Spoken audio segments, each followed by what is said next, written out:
Praise the Lord. Hallelujah. Hallelujah. கர்த்தருடைய நாமத்துக்கு மகிமை உண்டாவதாக. கடந்த வாரம் ஆவிக்குரிய மனுஷனும் உலக பிரகாரமான மனுஷனை குறித்து கடந்த வாரம் நம்ம தியானித்தோம். இந்த வாரம் அதனுடைய தொடர்ச்சியாக ஒரு ஆவிக்குரிய மனுஷனுடைய வாழ்க்கை எப்படிப்பட்டதாக இருக்க வேண்டும் என்று சொல்லி அதனுடைய தொடர்ச்சியாக இந்த வாரமும் நம்ம தியானிப்போம். கர்த்தர் நம்மை பலப்படுத்தி நம்மை ஆசீர்வதிப்பாராக. 1 கொரிந்தியர் 3வது அதிகாரம் 1வது வசனத்திலிருந்து 3வது வசனம் வரைக்கும் வாசிக்க கேட்போம். 1 கொரிந்தியர் 3வது அதிகாரம் 1வது வசனத்திலிருந்து 3வது வசனம் வரைக்கும். மேலும் சகோதரரே, நான் உங்களை ஆவிக்குரியவர்கள் என்று எண்ணி உங்களுடனே பேசக்கூடாமல் மாம்சத்துக்குரியவர்கள் என்று கிறிஸ்துவுக்குள் குழந்தைகள் என்றும் எண்ணி பேச வேண்டியதாயிற்று. நீங்கள் பெலன் இல்லாதவர்களானதால் உங்களுக்கு போஜனம் கொடாமல் பாலை குடிக்க கொடுத்தேன். இன்னமும் நீங்கள் மாம்சத்திற்குரியவர்களாய் இருக்கிறபடியால் இப்பொழுது உங்களுக்கு பெலன் இல்லை. பொறாமையும் வாக்குவாதமும் பேதங்களும் உங்களுக்குள்ளே இருக்கிறபடியால் நீங்கள் மாம்சத்திற்குரியவர்களாய் இருந்தும் மனுஷ மார்க்கமாய் நடக்கிறீர்கள் அல்லவா? அல்லேலூயா. கண்களை மூடி நாம் ஜெபிப்போம். கிருபையும் இரக்கமும் நிறைந்த எங்கள் அன்பின் தகப்பனே, இந்த ஓய்வு நாளுக்காக நாங்கள் உமக்கு நன்றி செலுத்துகிறோம். ஆண்டவரே, நாங்கள் வெறும் கிறிஸ்தவர்களாய் இராதபடிக்கு ஆவிக்குரிய ஒரு கிறிஸ்தவர்களாக ஆவிக்குரியவர்களாக எங்கள் ஒவ்வொருவரையும் கர்த்தர் இந்த நாளிலே மாற்றும்படியாய் நாங்கள் ஜெபிக்கிறோம். தகப்பனே, நாங்கள் வாசிக்க போகிற வசனங்கள் மூலமாய் எங்களோடு கூட கர்த்தர் நீர் பேசுவீராக. ஆண்டவரே, சுயங்கள் எல்லாம் சாம்பலாய் மாறட்டும். தேவனுடைய வார்த்தையை கேட்கிறோம் என்கிற பயத்தோடு கூட உம்முடைய வார்த்தையை நாங்கள் கேட்க கர்த்தர் நீர் எங்களுக்கு உதவி செய்துள்ளபடியாய் நாங்கள் ஜெபிக்கிறோம். கேட்கிற ஒவ்வொருவருக்கும் இந்த வார்த்தைகள் பிரயோஜனமாக இருக்க கர்த்தர் கிருபை பாராட்டுங்க. அடியனை மறைத்து கர்த்தர் நீர் வெளிப்படுவீராக. உடைய கரத்தில் ஒப்பு கொடுக்கிறோம். இயேசுவின் நாமத்தில் ஜெபிக்கிறோம் எங்கள் நல்ல பிதாவே, ஆமென். ஹல்லேலூயா. சத்தமாக சொல்லுங்க, ஹல்லேலூயா, ஹல்லேலூயா. இந்த கொரிந்தியருக்கு பவுல் எழுதுகிறதான இந்த 3 வசனங்களையும் நம்ம பார்க்கிறோம். பவுல் கொரிந்து பட்டணத்தில் உள்ள சபைக்கு, சபையில் உள்ள விசுவாசிகளுக்கு இந்த வார்த்தையை பவுல் எழுதுகிறதை இந்த வசனத்தில் வாசிக்கிறோம். ஏதோ ஒரு உலக பிரகாரமான மனுஷர்களுக்கு பவுல் இந்த வார்த்தைகளை எழுதவில்லை, அல்லது உலக பிரகாரமாக வாழ்ந்து கொண்டிருக்கிற அவ்விசுவாசிகளுக்கு இந்த வார்த்தைகளை பவுல் எழுதவில்லை. பவுல் யாருக்கு இந்த வார்த்தைகளெல்லாம் எழுதுகிறார் என்று சொன்னால், கொரிந்து பட்டணத்தில் உள்ள சபை விசுவாசிகளுக்கு பவுல் இந்த வார்த்தைகள் எல்லாம் எழுதுகிறாரு. அதில் இந்த 1வது வசனத்தில் வாசிக்கும் பொழுது, மேலும் சகோதரரே, நான் உங்களை ஆவிக்குரியவர்கள் என்று எண்ணி உங்களுடனே பேசாமல் மாம்சத்திற்குரியவர்கள் என்றும் கிறிஸ்துவுக்குள் குழந்தைகள் என்றும் எண்ணி பேச வேண்டியதாக இருக்கிறது. பவுல் இந்த சபைக்கு ஒரு கடிதத்தை எழுதும் பொழுது அந்த சபையில் உள்ள ஜனங்களுக்கு பவுல் என்னவா எழுதுகிறார் என்று சொன்னால், உங்களை நான் ஆவிக்குரியவர்கள் என்று எண்ணி பேச என்னால் முடியல. நீங்கள் ஆவிக்குரிய கிறிஸ்தவர்களாக இருக்கிறீங்க அப்படின்னு சொல்லி உங்களிடத்தில் ஆவிக்குரியவைகளை என்னால் பேச முடியலை. உங்ககிட்ட எப்படி பேச வேண்டியதாக இருக்கிறது என்று சொன்னால், நீங்கள் கிறிஸ்துவுக்குள்ளே இன்னும் எப்படி இருக்கிறீங்கன்னா குழந்தைகளாகவே இருக்கிறீங்க. இன்னமும் நீங்கள் என்ன செய்கிறீங்கன்னா பலமுள்ள ஆகாரத்தை உண்ணுகிறவராய் இல்லாதபடிக்கு, 2வது வசனத்தில் நீங்கள் பலன் இல்லாதவர்களானதால் உங்களுக்கு போஜனம் கொடாமல், அல்லது நீங்கள் ஆவிக்குரியவர்களாய் இல்லாதபடியினால ஒரு பலமான ஒரு ஆகாரத்தை உங்களுக்கு கொடுக்க முடியாமல் உங்களுக்கு நான் என்ன கொடுக்க வேண்டியதாக இருக்கிறதுன்னு பவுல் சொல்கிறாருன்னா, உங்களுக்கு ஒரு குழந்தைக்கு எப்படி ஒரு பாலை கொடுக்குறோமோ அது மாதிரி உங்களுக்கு ஒரு பாலை கொடுக்க வேண்டியதாக இருக்குது. அதான் பவுல் சொல்கிறாரு. அப்போனா ஒரு குழந்தைக்கு எப்படி எப்படி எடுத்த உடனே ஒரு குழந்தை ஒரு பிறந்து ஒரு 10 நாளோ ஒரு மாதத்துலேயோ அதுக்கு பிரியாணியோ ஃப்ரைட் ரைஸோ நூடுல்ஸோ இல்லை அதுக்கு சப்பாத்தி பரோட்டாலாம் நம்ம என்ன செய்ய மாட்டோம், ஊட்ட மாட்டோம். அதுக்கு என்ன கொடுப்போன்னா அதுக்கு ரொம்ப சாஃப்டாக உள்ள டைஜஷன் ஆகிறதுக்கு என்ன செய்வோன்னா அந்த பாலை கொடுப்போம். அப்போ யாருக்கு இந்த பலமான ஆகாரத்தை கொடுப்போன்னா நல்ல வளர்ந்தவர்களுக்கு, நல்ல வயதானவர்களுக்கு, ஒரு 10-20 வயசுக்கு மேற்பட்டவர்களுக்கு தான் நல்ல ஒரு பலமான ஒரு ஆகாரத்தை கொடுப்போம். ஆனால் ஆகாரம் சொல்லுகிறது, நான் சொல்கிறது ஆவிக்குரிய ஆகாரத்தை சொல்கிறேன், ஆவிக்குரிய சத்தியங்களை சொல்கிறேன். அப்போ பவுல் இந்த சபையில் உள்ள விசுவாசிகளுக்கு எப்படி பேச வேண்டியதாக இருக்குது அப்படின்னு சொன்னால், ஒரு குழந்தைகிட்ட பேசுகிற மாதிரி பேச வேண்டியதாக இருக்குது. ஒரு நல்ல சத்தியத்தை அவர்களுக்கு போதிக்க முடியலை. ஒரு ஆவிக்குரிய ஒரு சத்தியத்தை அவர்களுக்கு பவுல் கொடுக்க முடியல. இன்னமும் என்னத்தை கொடுக்க வேண்டியதாக இருக்குன்னா, குழந்தைகிட்ட பேசுகிற மாதிரியே பவுல் அவர்களுக்கு பேச வேண்டியதாக இருக்குது. அதனால தான் இந்த வசனத்தில் சொல்கிறாரு, நான் உங்களை ஆவிக்குரியவர்கள் என்று எண்ணி உங்களுடனே பேசக்கூடாமல் மாம்சத்திற்குரியவர்கள் என்றும் கிறிஸ்துவுக்குள் குழந்தை என்றும் எண்ணி பேச வேண்டியதாக இருந்தது. அல்லேலூயா, கர்த்தருடைய நாமத்துக்கு மகிமை உண்டாவதாக. இந்த கொரிந்து பட்டணம் என்கிறது மிகவும் ஒரு செல்வம் நிறைந்த, ஒரு செழிப்பு நிறைந்த ஒரு பட்டணம். வேதாமத்தில் வாசிக்கும் பொழுது இந்த கொரிந்து பட்டணம் எப்படிப்பட்ட பட்டணம் அப்படின்னு சொன்னால், நல்ல ஒரு செழிப்பும் நல்ல ஒரு பிஸ்னஸ் பண்ணுகிற ஒரு நல்ல ஒரு செழித்த ஒரு இடமாக அது காணப்படுகிறது.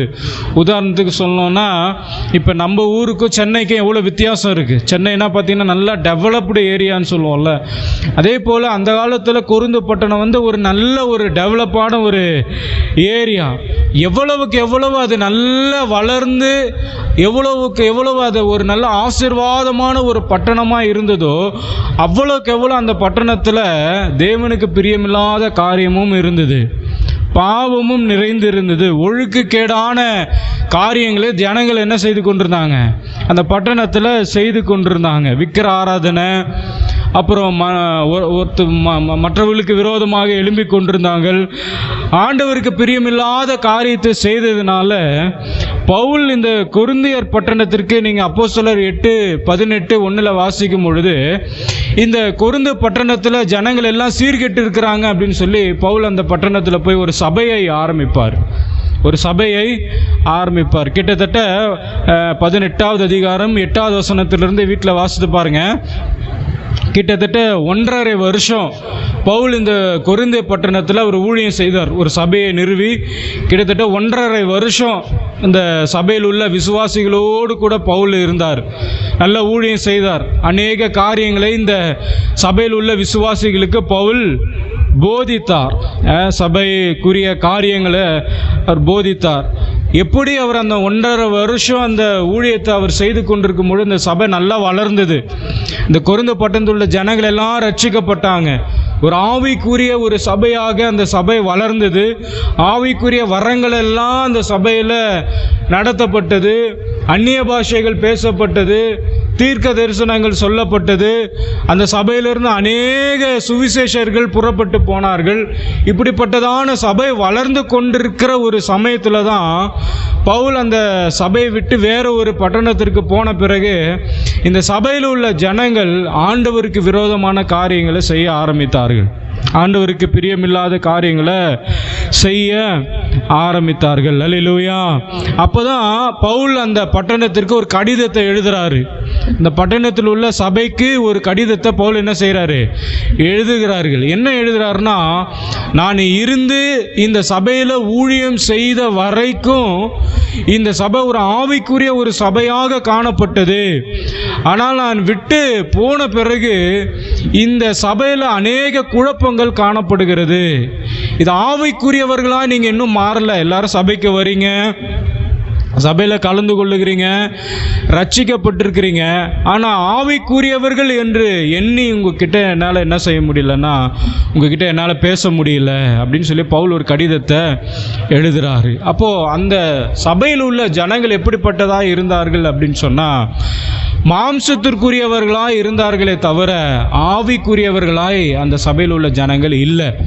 அதனால தான் பவுல், ஏன் ஆவிக்குரிய ஜனங்களாய் நீங்கள் இல்லை அப்படின்னு அப்படின்னு கேட்டிங்கன்னா, உங்ககிட்ட என்ன இருக்குன்னா 3வது வசனத்தில் பொறாமையும் வாக்குவாதமும் பேதகனும் உங்களுக்கு இருக்கிறபடினால, இந்த 3 காரியத்தை பவுல் மென்ஷன் பண்ணுறாரு.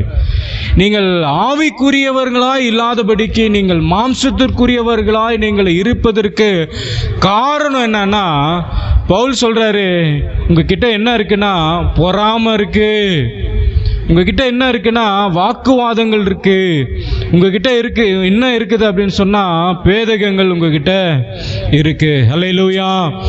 ஆவிக்குரியவர்களுக்கும் மாம்சக்குரியவர்களுக்கும் வித்தியாசத்தை முதலாவது நம்ம அறிந்து கொள்ள வேண்டும்.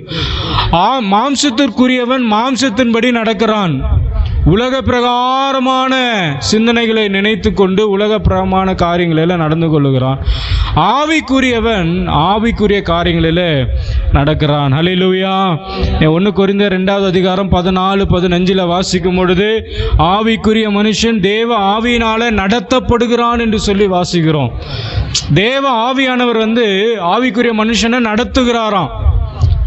ஆவியானவர் அந்த மனுஷனை தன்னுடைய வழிகளில் நடத்துகிறவன் தான் யாருன்னா ஆவிக்குரிய மனுஷன்.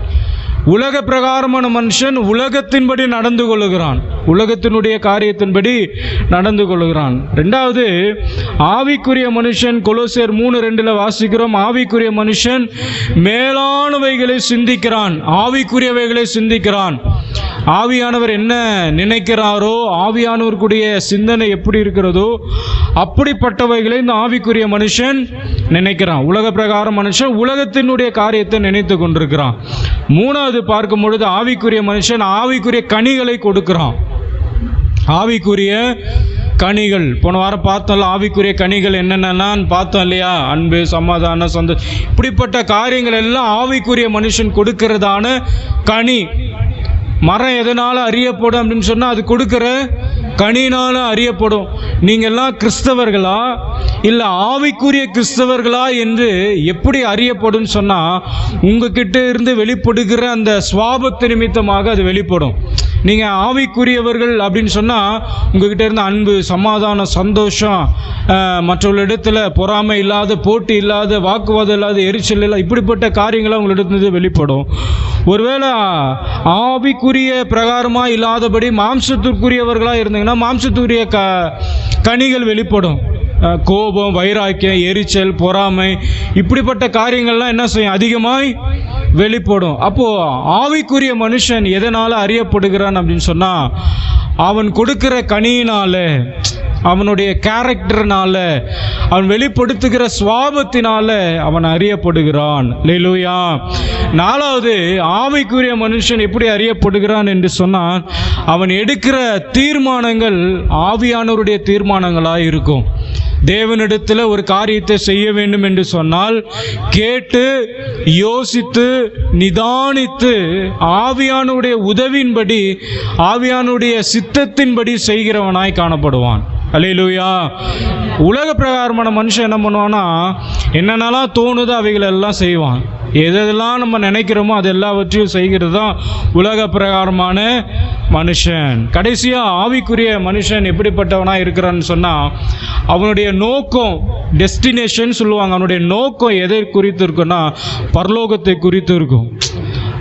ஆண்டவரை தரிசிக்கணும், நான் பரலோகத்துக்கு போகணும், அங்கே தேவனோடு இருக்கணும், அப்படி தான் நினைப்பானே தவிர, உலக பிரகார மனுஷன் இந்த உலகத்தில் நல்லா வாழணும், செழிப்பாக இருக்கணும், நிறைய பணம் சேர்க்கணும், நிறைய சுகபோகமாய் வாழ வேண்டும் என்று சொல்லி, அதான் வித்தியாசம். நம்முடைய நோக்கம் எதை நோக்கி இருக்கணும் அப்படின்னு சொன்னால், அதான் பவுல் சொல்கிறார், நான் எதற்காக பிடிக்கப்பட்டேனோ அதை பிடித்து கொள்ளும்படி ஆசையாய் நான் தொடருகிறேன். என்னுடைய நோக்கம், என்னுடைய டெஸ்டினேஷன் எங்கே இருக்குது அப்படின்னு சொன்னால், அவர் என்னை எதற்காக அழைத்தாரோ, எதற்காக என்னை தெரிந்து கொண்டாரோ அதை நோக்கி நான் ஓடிக்கொண்டிருக்கிறேன். அப்போ ஆவிக்குரிய மனுஷன் எதற்காக ஓடுவான்னு கேட்டிங்கன்னா, இந்த உலகத்தில் வாழ்கிற இந்த சிற்றின்பத்திற்காக அல்ல, அந்த நித்தியத்தை தேடி ஓடுகிறவனாய் இருக்கிறான். அல்லேலூயா. இப்படிப்பட்ட காரியங்கள் எல்லாம் இந்த கொரிந்தர் பட்டணத்தில் உள்ள சபையில் உள்ள ஜனங்களுக்கு இல்லாதபடினால தான் பவுல் ரொம்ப துக்கத்தோடு கூட எழுதுறாரு. என்ன எழுதுறாருன்னா, நீங்கள் எல்லாரும் ஆவிக்குரியவர்கள் என்று எண்ணி உங்ககிட்ட பேசக்கூடாமல் மாம்சத்திற்குரியவர்கள் என்று எண்ணி உங்ககிட்ட பேச வேண்டியதாக இருக்கிறது. ஒரு நல்ல பலத்த ஆகாரத்தை உங்களுக்கு கொடுக்கணும்னு நான் விரும்புகிறேன். நல்ல பலத்த, நல்ல ஒரு உலக பிரகாரமான சொல்ல போனால் ஒரு நல்ல ஒரு பிரியாணியோ ஒரு ஃப்ரைட் ரைஸோ இல்லை ரொம்ப ஒரு அதிகமான கொழுப்பு நிறைந்த நல்ல ஒரு பதார்த்தத்தை கொடுக்கணும்னு நான் நினைக்கிறேன்.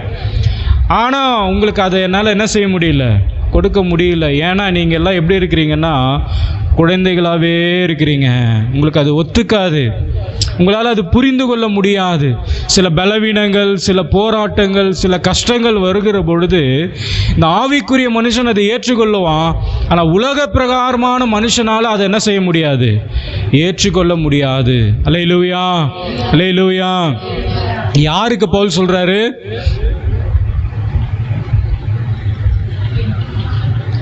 யாருக்கு பவுல் சொல்றாரு? சபையில் உள்ள, எந்த சபையில் உள்ள ஜனங்களுக்கு? ஆமாம், நமக்கெல்லாம் இல்லைல்ல, கொருந்து பட்டையில் உள்ள சபைக்கு சொல்கிறாரு. நமக்கு என்ன வந்துச்சு அப்படின்லாம் இருக்காதீங்க. நமக்கும் தான் என்ன செய்கிறாரு பவுல் சொல்கிறாரு. அல்லேலூயா, அல்லேலூயா. யாருக்கு சொன்னார்னா கொருந்து சபையில் உள்ள விசுவாசிகளுக்கு. ஏன்னா நமக்கெல்லாம் என்ன இல்லை, 3வது வசனத்தில் என்ன போட்டிருக்கு? பொறாமை, வாக்குவாதம், பேதங்க. இதெல்லாம் நமக்கு இல்லாததுனால இது யாருக்கு இல்லை? நமக்கு இல்லை. இது யாருக்கு? இது 3 நமக்கு இருக்கா இல்லையா? சொல்லுங்க சத்தமா. இருக்கு. அப்போனா இது யாருக்கு? நமக்கு தான் இது. அல்லேலூயா, அல்லேலூயா. சில நேரத்தில் சொல்லும் பொழுது நமக்கெல்லாம் இல்லை, இது கொருது பட்டணத்தில் உள்ள சபைக்கு அப்போ பவுல் சொல்லியிருக்கிறாரு, நமக்கெல்லாம் அப்படி இல்லையே அப்படின்னு சொல்லி என்ன பண்ணக்கூடாது, நினைக்கக்கூடாது. அல்லேலூயா. நம்ம ஆவிக்குரியவர்களாய் நம்ம இருக்க வேண்டும் என்று சொன்னால் முதலாவது 3 காரியத்தை தான் பவுல் சொல்லியிருக்கிறாரு. நமக்கு என்ன இருக்கக்கூடாதுன்னா, முதல்ல பொறாமை இருக்கக்கூடாது. அல்லேலூயா. 3 காரியத்தை நான் சொல்லி முடிக்கிறேன். முதல்ல நமக்கு என்ன இருக்கக்கூடாதுன்னா, பொறாமை இருக்கக்கூடாது. அல்லேலூயா, அல்லேலூயா. அப்போ இந்த ஆவிக்குரிய சபையில் உள்ள கிட்டத்தட்ட 14 புத்தகங்களுக்கு மேலாக பவுல் எழுதியிருக்கிறாரு. தேவனால் டைரக்டாக அழைக்கப்பட்ட பவுல் ஒரு சபையை நிறுவி 1.5 வருஷம் அந்த ஜனங்களை சத்தியத்தில் நடத்திவிட்டு போன இந்த ஜனங்கள் எப்படிப்பட்டவர்களாக இருக்கிறாங்கன்னா, பொறாமை நிறைந்தவர்களாக இருக்கிறார்கள். அப்போ பவுல் இதை கேள்விப்படுகிற பொழுது இந்த பட்டணத்தில் உள்ள சபைக்கு எழுதுகிறாரு, உங்ககிட்ட நான் என்ன காண்கிறேன்னா பொறாமை நான் காண்கிறேன். இதனால் நீங்கள் ஆவிக்குரியவர்களாக இருக்கவே முடியாது. நான் ஆவிக்குரியவனாய் நான் இருக்க வேண்டும் என்று சொன்னால் முதலாவது எனக்கு என்ன இருக்கக்கூடாதுன்னா, பொறாமை இருக்கக்கூடாது. வேதத்தில் நீதிமொழிகள் 14:30 வாசிக்கிறோம், பொறாமையே எலும்புருக்கி. பொறாமை எப்படிப்பட்டதா? எலும்புருக்கி. எலும்புருக்கினா என்னது? சில பேர் பார்த்தீங்கன்னா என்ன தான் சாப்பிட்டாலும் பார்த்தீங்கன்னா உடம்பு ஒட்டவே ஒட்டாது. சில நேரத்தில் சொல்லுவாங்க, உடம்பு ஃபுல்லாக அவனுக்கு என்ன இருக்குது, வேணாதான் இருக்குது அப்படின்னு சொல்லிட்டு சொல்லுவான். கேள்விப்பட்டிருக்கிறீங்களா? அப்போது இந்த பொறாமையானது என்ன செய்யணும், ஒருத்தனுடைய சரீரத்தை அப்படியே கெடுத்து விடும். இந்த பொறாமை எங்கே ஸ்டார்ட் ஆகுது அப்படின்னு சொன்னால், குழந்தையிலிருந்தே ஸ்டார்ட் ஆகிடும். நமக்கு விவரம் தெரியும் பொழுது தெரிவதற்கு முன்பதாகவே இந்த பொறாமை என்னது அந்த நீங்கள் ஒன்றும் இல்லை, 1 வயசு இல்லை 2 வயசு குழந்தைய எடுத்துக்குங்களேன். 2 குழந்தை இருக்குன்னா ஒரு குழந்தைய மட்டும் எடுத்து கொஞ்சி பாருங்கள், இன்னொரு குழந்தை பொறாமைப்படும். அது என்ன செய்யும், கூப்பிடும், கோச்சிக்கும். ஒருத்தனுக்கு ஒரு குழந்தைக்கு கொஞ்சம் அதிகமாக எதாவது சாப்பிட கொடுத்துட்டு இன்னொருத்தனுக்கு கொஞ்சமாக கொடுத்து பாருங்கள், அது அழுவும். அந்த விவரம் தெரியாத அந்த நினைவு இருக்கும் பொழுதே அதுக்கு என்ன வந்துடுதுன்னா பொறாமை வந்துடுது. ஒருத்தங்களை அதிகமாக நீ அவனை மட்டும் அதிகமாக கவனிக்கிற, நீ அக்காவை மட்டும் கவனிக்கிற, என்ன கவனிக்க மாட்டேற, நீ தங்கச்சை மட்டும் கவனிக்கிற, என்ன கவனிக்க மாட்டேற, நீ அண்ணனை மட்டும் நல்லா பார்க்குற, என்ன நீ என்ன செய்ய மாட்டேற, பார்க்க மாட்டேற, நீ அக்காவை மட்டும் நல்லா நீ கவனிக்கிற, என்ன பண்ண என்ன செய்கிற, கண்டுக்கவே மாட்டேற. பாருங்கள், ஒரு குடும்பத்தில் இருக்கும் பொழுது, ஒரு ஆவிக்குரியவர்களாக நம்ம இருக்கும் பொழுது, கிறிஸ்தவர்களாக இருக்கும் பொழுது நமக்கு என்ன இருக்கக்கூடாதுன்னா பொறாமை இருக்கக்கூடாது. அல்லேலூயா. நமக்கு என்ன இருக்கக்கூடாது, இந்த பொறாமை என்ன செய்யணும், அந்த உறவுகளில் நிறைய விரிசல் உண்டாக்கும். ஃப்ரெண்ட்ஷிப்பில் நிறைய விரிசல் உண்டாகும். பொறாமை. சந்தோஷப்படணும். ஒருத்தவங்க ஒரு காரியத்தை செய்கிறாங்க அப்படின்னு சொன்னால் அது நிமித்தமாக என்ன பண்ணணும்னா சந்தோஷப்படணும், பொறாமைப்படக்கூடாது. அது நிமித்தமாக நம்ம என்ன செய்யக்கூடாது, பொறாமைப்படக்கூடாது. வேதத்தில் வாசிச்சிங்கன்னா காயின் ஆபேலை குறித்து வாசிக்கும் பொழுது சொந்த சகோதரன் அதிகமாக ஒன்றில் அவனுக்கு நீங்கள் காயின் ஆபேலுக்கு எந்த துரோகமும் பண்ணலை, அதேமாரி ஆபேல் காயினுக்கு எந்த துரோகமும் பண்ணலை.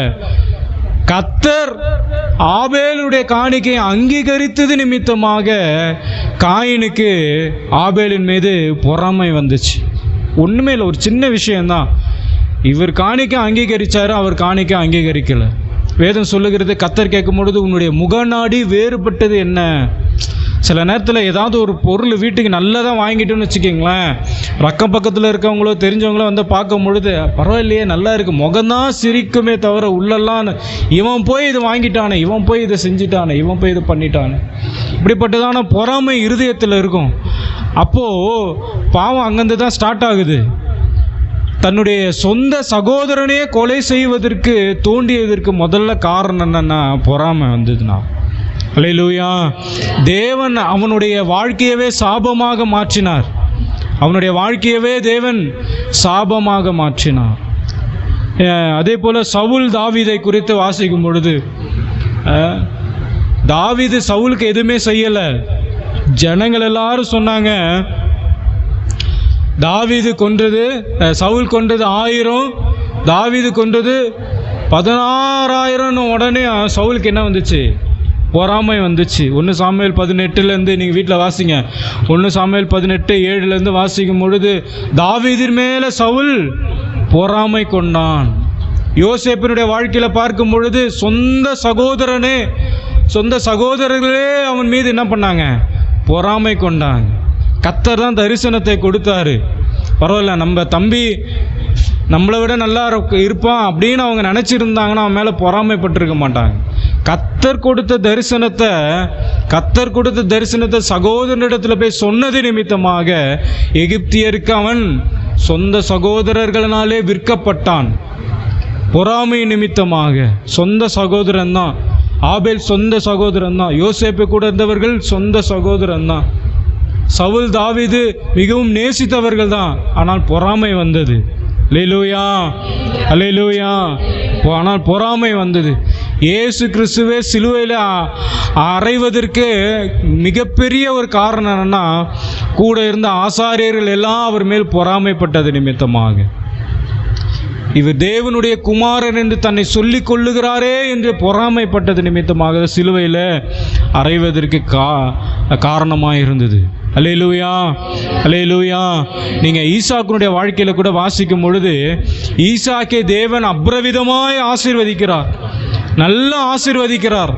அமலேக்கியருக்கு முன்பதாக தேவன் அவர்களை மிகவும் பெருக பண்ணுகிறார். அவனை நீங்கள் வாசிங்களா, ஆதியாகமம் 26வது அதிகாரம் 12வது வசனத்திலிருந்து வாசிங்க. ஆதியாகமம் 26:12.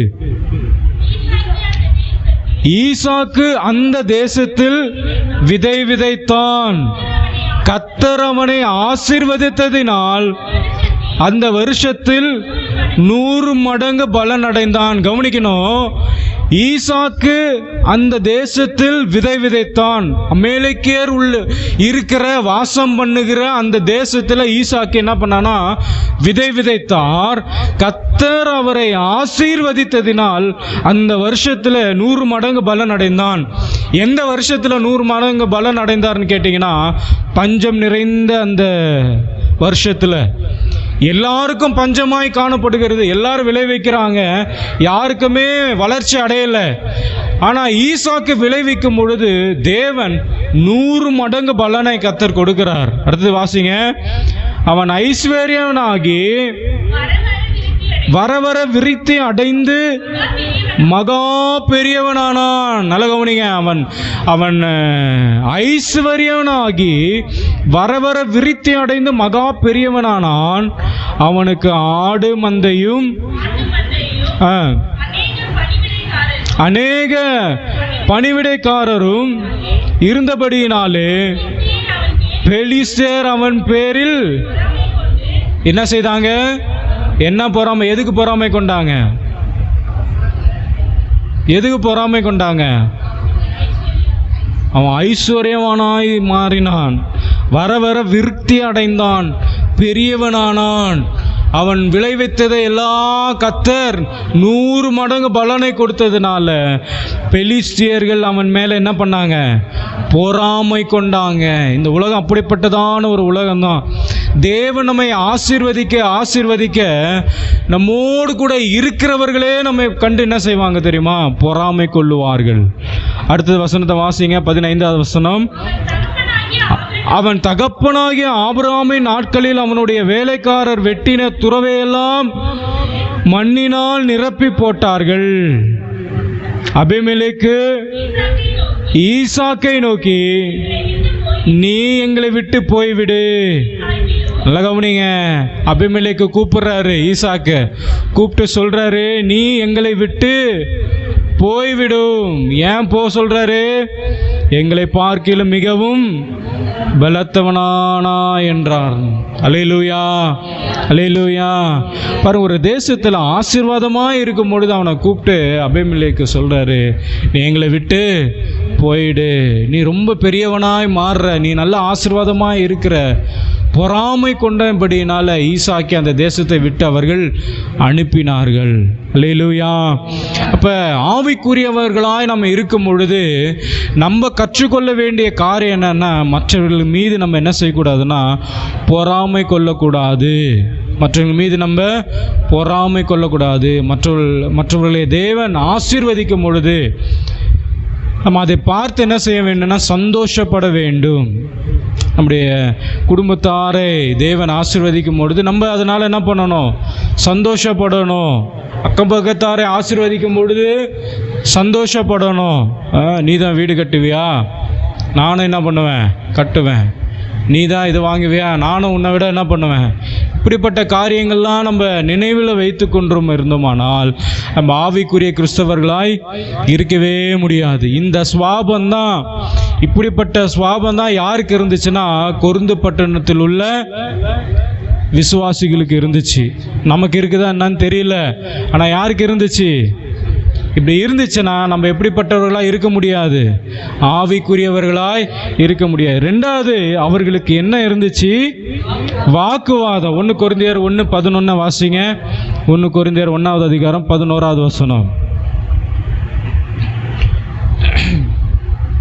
ஏனெனில் என் சகோதரரே, உங்களுக்குள்ளே வாக்குவாதம் உண்டென்று உங்களை குறித்து எனக்கு அறிவிக்கப்பட்டது. பாருங்க, இந்த கேள்விப்படுறாரு. நல்ல ஒரு சபையை ஆரம்பித்து நல்ல ஒரு ஆவிக்குரிய விசுவாசிகளாய் நல்லா வளர்த்து விட்டுட்டு வந்து பிறகு இப்போ அவருக்கு ஒரு நியூஸ் போகுது. என்ன நியூஸ் போகுதுன்னா, உன் ஜனங்கள் அங்கெல்லாம் என்ன பண்ணிட்டு இருக்காங்க? வாக்குவாதம் பண்ணிட்டு இருக்கிறாங்க, வாக்குவாதம் பண்ணி கொண்டிருக்கிறார்கள். அல்லேலூயா, அல்லேலூயா. 2 கொரிந்தியர் 12:20 வாசிக்கும் பொழுது வாசிங்க. 2 கொரிந்தியர் 12:20. ஆகிலும் நான் வந்து உங்களை என் மனதின்படியாய் இருக்கிறவர்களாய் காணாமலும்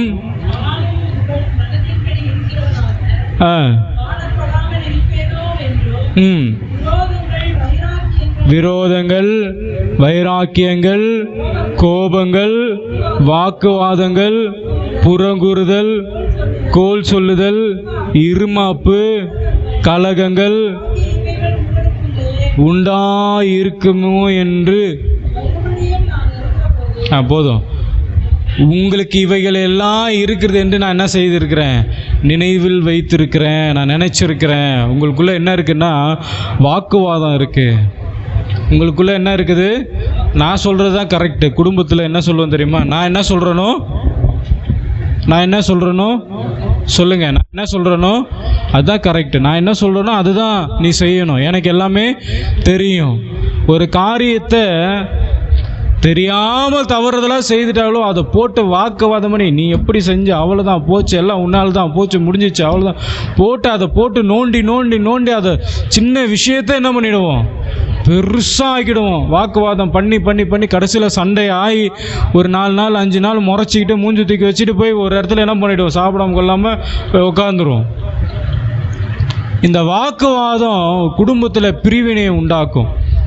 இயேசு கிறிஸ்து ஊழியம் செய்யும் பொழுது அவரோடு கூட இருந்த 3.5 வருஷம் அவரோடு கூட இருந்த சீஷர்களுக்குள்ளரே வாக்குவாதம் இருந்துச்சு. என்ன எப்படிப்பட்ட வாக்குவாதம்னா, நம்மள யார் பெரியவன் என்கிற வாக்குவாதம் இருந்துச்சு. லூக்கா 22-24 வீட்டில் அப்புறமேல் வாசிங்க. லூக்கா 22-24 நம்மள யார் பெரியவர்கள் என்று சொல்லி வாக்குவாதம் ஏற்பட்டுச்சு.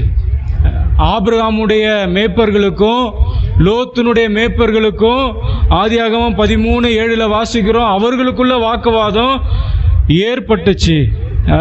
ஆதியாகமம் 31-36 யாக்கோபுக்கும் லாபானுக்கும் வாக்குவாதம். இதெல்லாம் நான் கேட்பேன் திடீர்னு கொஸ்டினா, யாருக்கு வாக்குவாதம் ஏற்பட்டுச்சு அப்படின்னு சொன்னால் ஆதியாகமம் 31-36 யாக்கோபுக்கும் லாபானுக்கும் வாக்குவாதங்கள் ஏற்பட்டுச்சு. அல்லேலூயா, அல்லேலூயா. இன்றைக்கி வாக்குவாதம் எதை எடுத்தாலும் வாக்குவாதம். எனக்கு எல்லாம் தெரியும், நான் சொல்கிறது தான் கரெக்டு, நீ வாயை மூடு, எனக்கு தெரியும் அப்படி என்கிற ஒரு வாக்குவாதத்தை நம்ம என்ன செய்து கொண்டிருக்கணும், குடும்பத்தில் செய்து கொண்டிருக்கிறோம். எனக்கு இந்த வேதத்தில் பாருங்கள், யாத்திராகமம் 17வது அதிகாரத்தில் 2வது வசனத்திலிருந்து மோசேவினிடத்தில் இஸ்ரவேல் ஜனங்கள் ஒரு வாக்குவாதம் செய்வாங்க. மோசேவினிடத்தில் இஸ்ரவேல் ஜனங்க ஒரு வாக்குவாதத்தை செய்வாங்க. யாத்திராகமும் 17:2 வாசிங்க. அப்பொழுது ஜனங்கள் மோசேயோடே வாதாடி, பாருங்க, இந்த ஜனங்களை மோசே வழி நடத்தி இருந்தாலும் விடுதலை ஆக்கினது யாருன்னு கேட்டால் தேவன் தான். தேவன் என்ன மோசேக்கு சொன்னாரோ அதை தான் இஸ்ரவேல் ஜனங்கள்கிட்ட போய் சொல்லி அவர்களை எகிப்திலிருந்து மோசேவின் மூலமாய் தேவன் விடுதலை ஆக்கினார். அப்போ இவர்களுக்கு என்ன ஒரு தேவை வந்தாலும், இவர்களுக்கு என்ன ஒரு குறைவுகள் வந்தாலும் யார்கிட்ட போய் இவங்க கேட்டிருக்கணும்னா கர்த்தரிடத்தில் போய் கேட்டிருக்கணும். ஆனால் இவர்கள் யார் இடத்துல போய் சண்டை போடுறாங்க, யார் இடத்துல போய் வாதாடுறாங்க, யார் இடத்துல போய் வாக்குவாதம் செய்கிறாங்கன்னா மோசே கிட்ட போய் வாக்குவாதம் செய்கிறாங்க.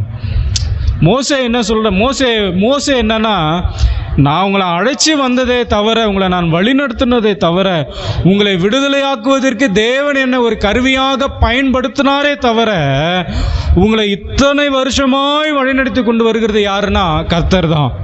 அல்லேலூயா. சில நேரத்தில் பாருங்க, இவர்களுக்கு தேவைகள்லாம் வரும் பொழுது, அதுதான் இந்த இடத்துல வாசிக்கிறோம். வாசிக்க மறுபடியும் அந்த 2வது வசனத்தில், அப்பொழுது ஜனங்கள் மோசேயோடு வாதாடி, நாங்கள் குடிக்கிறதற்கு எங்களுக்கு தண்ணீர் தர வேண்டும் என்றார்கள். பாருங்க, என்னமோ மோசே பாக்கெட்டில் வாட்டர் கேன் வச்சுட்டு இருக்க மாதிரியும், இல்லை மோசே தண்ணியை ஒழிச்சு வச்சுட்டு இருக்கிற மாதிரியும், இவங்க எல்லாரும் போய் மோசே கிட்ட போய் என்ன பண்ணுறாங்க, எங்களுக்கு குடிக்கிறதுக்கு தண்ணி தான். எத்தனை பேர் கேட்குறாங்க சொல்லுங்க. யாருன்னா ஒருத்தர் போய் கேட்டிருந்தா பரவாயில்ல, மோசே தான் இருக்கிற தண்ணி கொடுத்துருப்பாரு. மோசே கிட்ட போய் விடுதலையாக்கப்பட்ட அத்தனை லட்ச ஜனங்களும் போய் மோசே கிட்ட போய் கேட்குறாங்க. என்ன கேட்குறாங்க தெரியுமா? நாங்கள் குடிக்கிறதற்கு எங்களுக்கு தண்ணீர் தர வேண்டும். விடுதலை ஆக்கி அவர்களை கொண்டு வந்தது மோசேயா இல்லை தேவனா? மோசேயா இல்லை கர்த்தரா? கர்த்தர். இவர்களுக்கு தண்ணீர் வேணும்னா யார்கிட்ட போய் கேட்டிருக்கணும்? கர்த்தர்கிட்ட போய் கேட்டிருக்கணும். ஆனால் மோசே கிட்ட போய் கேட்குறாங்க, எனக்கு தண்ணீர் வேண்டும். அதுக்கு மோசே சொல்கிறார், அதற்கு மோசே, என்னோட ஏன் வாதாடுகிறீர்கள்? கர்த்தரையே பரீட்சை பார்க்குறீங்க. என்கிட்ட ஏன் வாதாடுறீங்க? என்கிட்ட ஏன் கோவப்படுறீங்க? என்கிட்ட ஏன் சண்டை போடுறீங்க? என்கிட்ட ஏன் வாக்குவாதம் செய்கிறீங்க? தேவன்கிட்ட போயிட்டு கேளுங்க. 3வது வசனத்தை வாசிங்க. ஜனங்களை விடத்திலே தண்ணீர் தவணமாய் இருந்தபடியினால் அவர்கள் மோசேக்கு விரோதமாய் முறுமுறுத்து, நீர் எங்களையும் எங்கள் பிள்ளைகளையும் எங்கள் ஆடு மாடுகளையும் தண்ணீர் தவணத்தினாலே கொன்று போட எங்களை எகிப்திலிருந்து ஏன் கொண்டு வந்தீர் என்றார்கள். அல்லேலூயா. எகிப்திலிருந்து கொண்டு வந்தது யாரு? கர்த்தர். ஆனால் மோசே கிட்ட போய் வாக்குவாதம் பண்ணுறாங்க. எங்கள் பிள்ளைங்க எங்கள் ஆடு மாடெல்லாம் தாகத்தினால சாகரத்துக்காக எங்களை எகிப்திலிருந்து கொண்டு வந்தீங்க. இன்னமும் எகிப்தில் இவர்கள் எல்லாம் அப்படியே ஜூஸும் அப்படியே பாதாம் பாலும் அப்படியே நல்லா பானங்கள் திராட்சை ரசமும் குடித்து நல்லா அப்படியே சந்தோஷமாக இருந்த மாதிரியும், மோசே இவர்களை கொண்டு வந்து இவர்களை தாகத்தினால சாவடிக்கிற மாதிரியும் போயிட்டு மோசே கிட்ட போயிட்டு என்ன பண்ணுறாங்க? வாக்குவாதம் செய்து கொண்டிருக்கிறாங்க. அல்லேலூயா, அல்லேலூயா. ஒரு ஆவிக்குரியவர்களாய் நம்ம இருக்க வேண்டும் என்று சொன்னால், முதலாவது நமக்கு பொறாமை இருக்கக்கூடாது. ரெண்டாவது வாக்குவாதம் செய்யக்கூடாது. யார்கிட்டையும் என்ன செய்யக்கூடாது? வாக்குவாதம் செய்யக்கூடாது. சில நேரத்தில் நம்ம தவறே பண்ணாமல் இருந்தாலும் நம்மக்கிட்ட சில பேர் வாக்குவாதம் செய்யும் பொழுது அது அந்த காரியத்தை புரிய வைங்க. வாக்குவாதம் செய்யாதீங்க. உன்னை காட்டிலும் நான் பெரியவன் என்று சொல்லி தர்க்கம் பண்ணக்கூடாது. உன்னை காட்டிலும் எனக்கு எல்லாம் தெரியும் சொல்லி அவங்ககிட்ட போயிட்டு வாதம் என்ன செய்யக்கூடாது? பண்ணக்கூடாது. பொறுமையாய் நிறுத்தி நிதானமாய் பிறகு அந்த சண்டைகள் முடிந்த பிறகு, அந்த கோபங்கள் முடிந்த பிறகு அப்புறம் போயிட்டு அதை என்ன பண்ணுங்க? எக்ஸ்பிளனேஷன் கொடுங்க. இது இல்லை, இது இப்படி தான், இதனால தான் எனக்கு கோபம் வந்துச்சு, இதனால தான் எனக்கு சண்டை வந்துச்சு. அப்போவே சண்டை நானா நீயா போட்டு அடித்து இது பண்ணி 2 நாள் மூஞ்சி தூக்கி வச்சுட்டு சாப்பிடாம உட்காந்துட்டு இருந்தால் எந்த பிரயோஜனமும் கிடையாது. அல்லேலூயா. இதெல்லாம் பைபிளை படிக்க மாட்டோம், ஜெபிக்க மாட்டோம். பிசாசு செய்கிறதான தந்திரம் அது. வாக்குவாதத்தில் தான் சண்டை வரும். குடும்பத்தில் இன்றைக்கி அநேக சண்டை வர்றதுக்கு காரணம் என்னன்னா வாக்குவாதம். ஒரு டாபிக் ஆரம்பித்தா போதும், அடி 1 மணி நேரம் அப்படியே பேசி பேசி பேசி பேசி கடைசியில் என் மூஞ்சிலே முடிக்காது. நான் செத்தாலும் வராத, இனிமேல் என்கிட்ட பேசாத, உனக்கு எனக்கு இனிமேல் ஒன்றும் இல்லை, முடிஞ்சிச்சு. எவ்வளோ நாளைக்கு? ஒரு 4-5 நாளைக்கு. அது தேவையா நமக்கு? அப்போ ஒரு ஆவிக்குரிய ஒரு கிறிஸ்தவர்களாக நிதானித்து அறிகிறவர்களாய் காணப்பட வேண்டும். 3வது பேதங்கள். 3வது என்னது? பேதங்கள்னா என்னது? பேதங்கள்னா பிரிவினைகள். பேதங்கள்னா குரூப்பிசம் சொல்லுவாங்க. நான் இதை சார்ந்தவன், நீ இதை சார்ந்தவன், இது தான் பெருசு, அதுதான் பெருசு. இப்போ எலெக்ஷன்லாம் வந்துட்டதுனால நிறைய பார்த்தீங்கன்னா என் கட்சி தான் பெருசு, உன் கட்சி தான் பெருசு. என் தலைவர் வந்து அப்படி பண்ணுவார், உன் தலைவர் இருந்தால் இது பண்ணுவார். உங்கள் கட்சியில் வந்து உங்கள் ஆட்சியில் வந்து ஊழல், எங்கள் ஆட்சியில் வந்து நல்லா இருந்துச்சு. இதுதான் என்னது? பேதங்கள், குரூப்பிசம் ஃபார்ம் பண்ணுறது. இந்த சபையில் என்ன பண்ணிகிட்டு இருந்தாங்க அப்படின்னு சொன்னால், குரூப்பிசம் ஃபார்ம் பண்ணாங்க. என்னன்னா, ஒரு பக்கம் சொல்லுது கிருபையின் உபதேசம்தான் பெருசு, இன்னொன்று சொல்லுது சிலுவையின் உபதேசம்தான், இன்னொன்று ராஜ்யத்தின் சுவிசேஷம் தான் பெருசு, இன்னொரு வருகையின் உபதேசம் தான் பெருசு, இன்னொரு ரட்சிப்பின் உபதேசம் தான். இப்படிப்பட்டதான நிறைய உபதேசங்கள், பிரிவுகள். பேதகங்கள்லாம் என்னன்னா பிரிவுகள். இந்த சபையில் பிரிவுகள் காணப்பட்டபடினால பவுல் சொல்றாரு, உங்களில் பிரிவுகள் அதிகமாய் காணப்பட்டு கொண்டிருக்கிறது.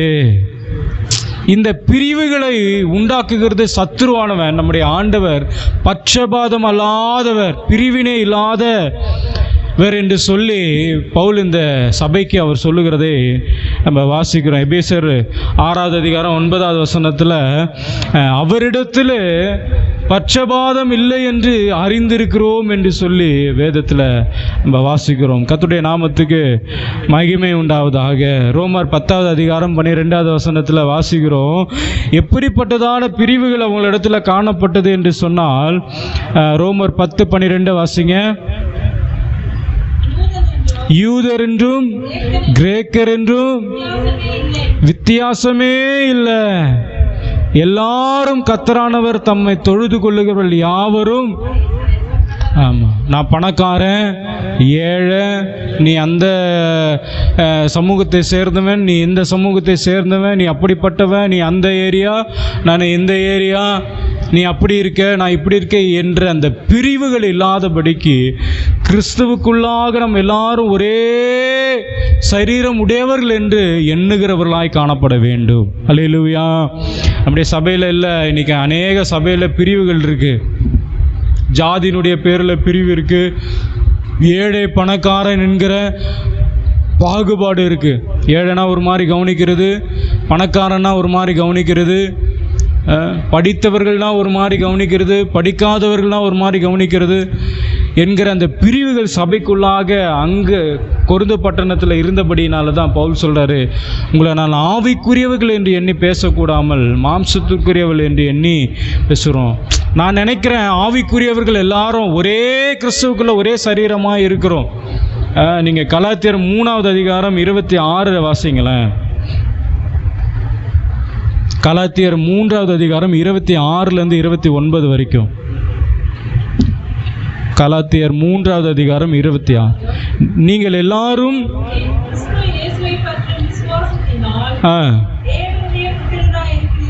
நம்மெல்லாம் எப்படிப்பட்டவர்கள்? தேவனுடைய புத்திரர்கள்னா என்னது? பிள்ளைகளாக இருக்கிறோம்.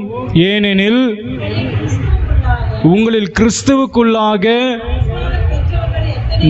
ஞானஸ்தானம் பெற்றவர்கள் எத்தனை பேரோ அத்தனை பேரும் கிறிஸ்துவை தரித்து கொண்டிருக்கிறீர்கள். என்னைக்கு முழுகி ஞானஸ்தானம் எடுத்தோமோ அன்னிலேருந்து பிரிவுகள் எல்லாம் போயிடுச்சு.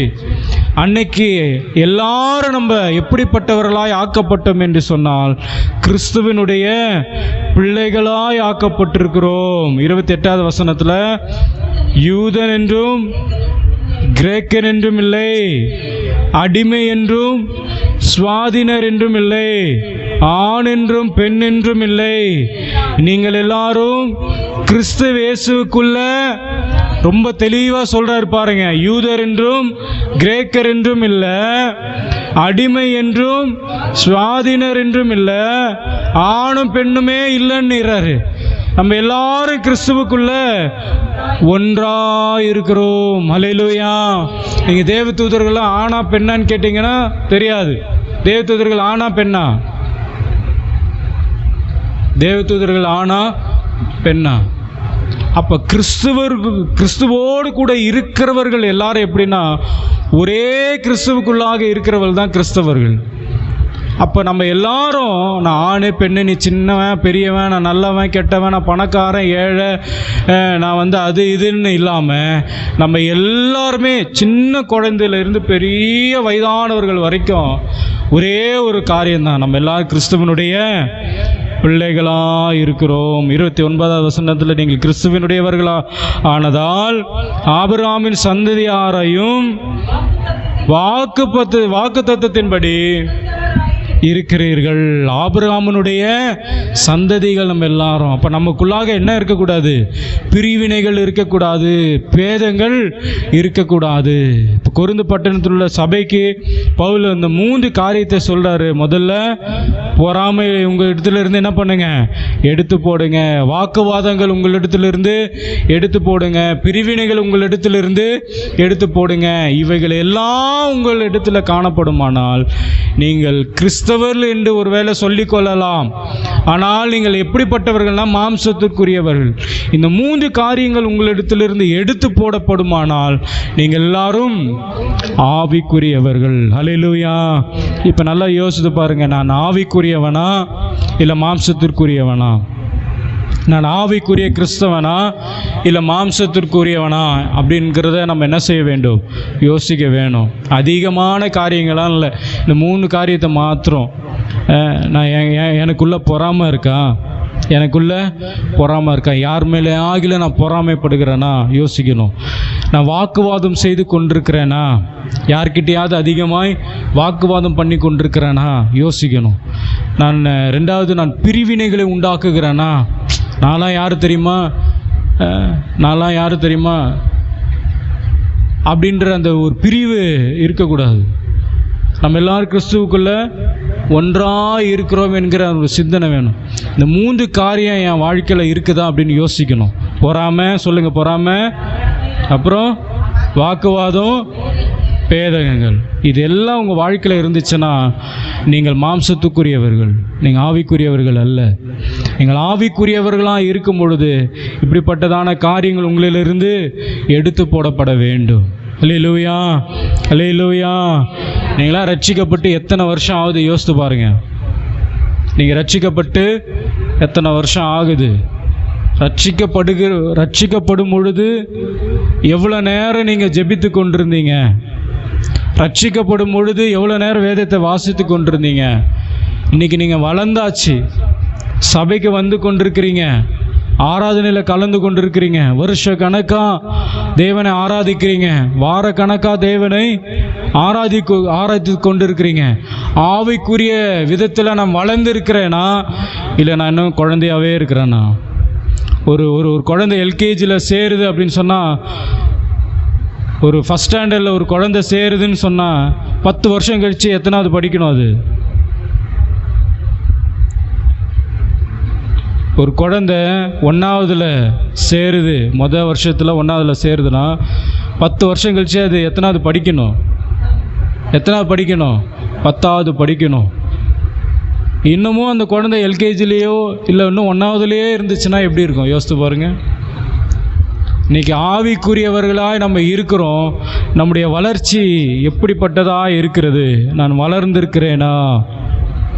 அன்றைக்கி ஒரு 10 வசனம் மனப்பாடம் பண்ணேன், இன்றைக்கி அந்த 10 வசனமும் மறந்து போச்சு. 10 வசனமும் ஞாபகத்துக்கு இல்லை. டக்குன்னு வசனம் சொல்லுங்கன்னா கர்த்தர் மேய்ப்பராக இருக்கிறேன், நான் தாழ்ச்சடையன்னு சொல்லுவோமே தவிர அதை தாண்டி நம்மளால் என்ன பண்ண முடியல? மனப்பாடம் பண்ண முடியல. ஒரு நாளைக்கு ஒரு வசனம் மனப்பாடம் பண்ண முடியல. ஆனால் நம்ம கிறிஸ்தவர்கள். ஆனால் நம்மளாம் யார்? கிறிஸ்தவர்கள். சினிமாவில் டயலாக் சொல்லுங்கள், டக்கு டக்கு டக்குன்னு சொல்லுவோம்.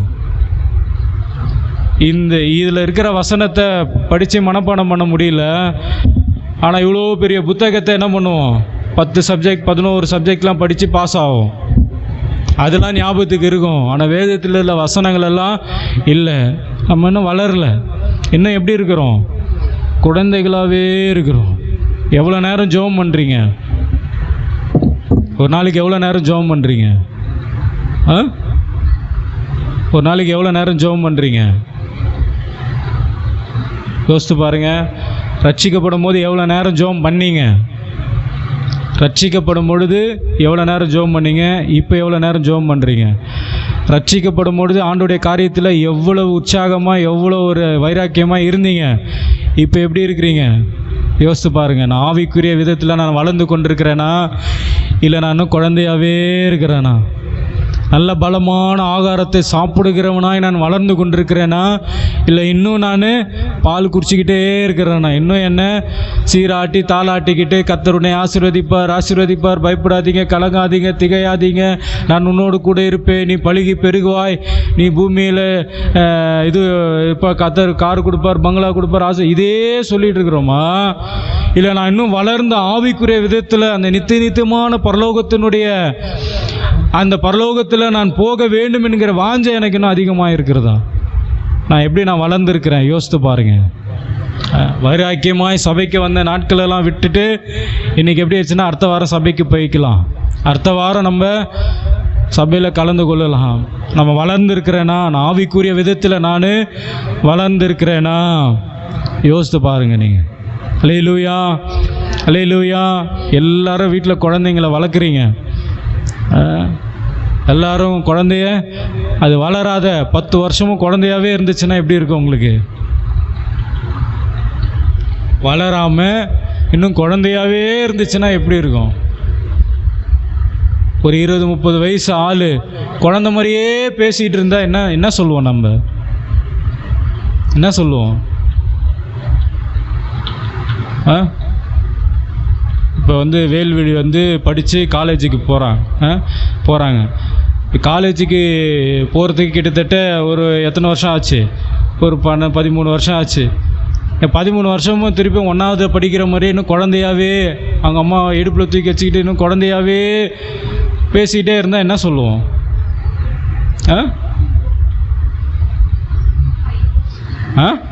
யாரும் கரெக்டாக சொன்னாங்களே, என்ன சொல்லுவோம்? மூளை இன்னும் வளர்ச்சி அடையலை. கொண்டு போய் எங்கே சேர்ப்போம்? மென்டல் ஹாஸ்பிட்டலில் தான் கொண்டு போய் சேர்ப்போம். ஒன்றும் சொல்ல, நான் சொல்கிறேன். நான் எப்படி நம்ம சரீரம் வளர வளர நம்முடைய மூளை வளருது, நம்முடைய அறிவு வளருதோ, அதே போல் நம்ம சபைக்கு வர வர ஆண்டுடைய காரியத்தில் நம்ம ஈடுபட நம்ம ஆவிக்குரிய விதத்திலும் என்ன செய்யணும்? வளரணும். ஆவிக்குரிய விதத்திலும் இன்னும் நம்ம என்ன பண்ணணும்? வளரணும். நல்லா வளர்ந்து திடகாத்திரமான ஒரு ஆள், எனக்கு குழந்தை சாப்பிட்றமே எனக்கு ஒரே ஒரு இட்லி மட்டும் போதும் அப்படின்னு சொன்னால் பத்துமா வயிற்றுக்கு? அதே மாதிரி தான் ஆவிக்குரிய விதத்திலும் ஆவிக்குரிய மனுஷன் வளரணும்னு சொன்னால் வேதத்தை வாசிக்கணும், ஜெபிக்கணும், ஆண்டரோடு கூட இன்னும் என்ன செய்யணும்? ஐக்கியப்படணும், இன்னும் வைராக்கியமாக என்ன பண்ணணும்? எழுமணும், இன்னும் வைராக்கியமாய் காணப்படணும். அதுதான் ஆவிக்குரிய வளர்ச்சி. பவுல் அதுதான் ரொம்ப வேதனையாக சொன்னார். நான் உங்களை ஆவிக்குரியவர்கள் என்று எண்ணி பேச என்னால் முடியல. ஏன்னா உங்களுக்கு எதுவுமே புரியல. எது சொன்னாலும் உங்களால் அதை புரிஞ்சிக்க முடியல. இன்னும் எப்படி இருக்கிறீங்க? குழந்தையாகவே இருக்கிறீங்க. இன்னும் பால் புட்டியில் பாலை ஊற்றி இன்னும் என்ன பண்ணிக்க வேண்டியதாக இருக்குது, கொடுக்க வேண்டியதாக இருக்கே தவிர உங்களுக்கு ஒரு நல்ல பலமான ஆகாரத்தை என்னால் என்ன செய்ய முடியல?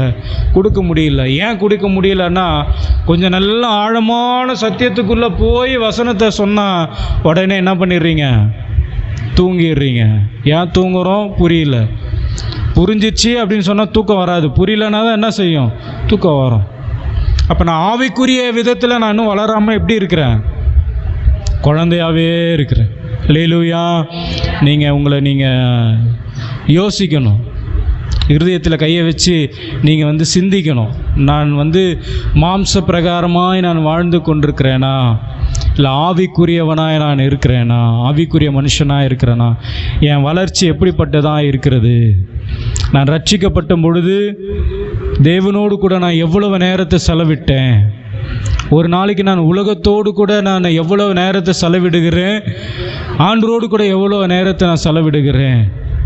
எது அதிகமான நேரம் இருக்குதோ அப்படிப்பட்டவர்கள் தான் நீங்கள். அல்லேலூயா. இயேசு கிறிஸ்து அந்த கெத்செமனே தோட்டத்திற்கு ஜெபிக்க போகும் பொழுது சீசர்கள் எல்லாரும் தூங்கிட்டு இருந்தாங்க. அப்போ சீசர்களை எழுப்பி ஆண்டவர் ஜெபிக்க சொன்னார். என்ன சொல்லி தெரியுமா சொன்னார்? என்ன சொன்னார்? 1 மணி நேரமாவது, அட்லீஸ்ட் 1 மணி நேரமாச்சும் உங்களால் ஜெபிக்க முடியாதா? 1 மணி நேரமாச்சும் தொடர்ந்து இல்லைனாலும் பிட்டாவாச்சும் என்ன பண்ணணும்? ஜெபிக்கணும். ஜெபிக்கிறவளாக இருக்கணும். வேதத்தை வாசிக்கிறவளாக இருக்கணும். ஆவிக்குரிய விதத்தில் நம்ம என்ன செய்யணும்? வளர்கிறவளாய் காணப்பட வேண்டும். அல்லேலூயா. நம்ம யோசிக்கணும், நான் ஆவிக்குரிய கிறிஸ்தவனா இல்லை மாம்சப்புக்குரியவனா என்று நம்ம என்ன செய்ய வேண்டும்? யோசிக்கிறவளாய் காணப்பட வேண்டும். அல்லேலூயா. இப்போ நம்ம இடத்துல 3 காரியங்கள் என்னென்னலாம் இருக்கக்கூடாது ஆவிக்குரிய கிறிஸ்தவனாக இருந்தால்? பொறாமை, வாக்குவாதம், பேதங்கள். அல்லேலூயா. எழுந்து நின்று நாம் ஜெபிக்கலாம். நல்ல தகப்பனே, இந்த நல்ல நேரத்திற்காக நாங்கள் நன்றியுள்ள இதயத்தோடு நாங்கள் உம்மை ஸ்தோத்திரிக்கிறோம். ஆண்டவரே, உமக்கு ஸ்தோத்திர ராஜா. பவுல் சபைக்கு சொன்னது போல ஒரு ஆவிக்குரிய ஒரு கிறிஸ்தவர்களாய் நாங்கள் காணப்பட, ஆவிக்குரிய விதத்தில் நாங்கள் எல்லாவற்றிலும் நாங்கள் நடந்து கொள்ள கர்த்தர் நீர் எங்களுக்கு கிருபை பாராட்டும்படியாய் நாங்கள் ஜெபிக்கிறோம். தகப்பனே, உலக பிரகாரமான காரியங்களிலே, உலக பிரகாரமான ஆண்டவரே காரியங்களிலே நாங்கள் அதிகமான நேரத்தை செலவிடாதபடிக்கு ஆவிக்குரியவர்களாக, ஆவிக்குரிய கிறிஸ்தவர்களாகி நாங்கள் நடந்து கொண்டு உம்முடைய ராஜ்யத்திற்குள்ளாக நாங்கள் கடந்து வர கர்த்தர் எங்களுக்கு கிருபை பாராட்டுங்க. உடைய கரத்தில் எங்களை தாழ்த்தி ஒப்பு கொடுக்குறோம். ஆசீர்வதியும். இயேசுவின் நாமத்தில் ஜெபிக்கிறோம் நல்ல பிதாவே.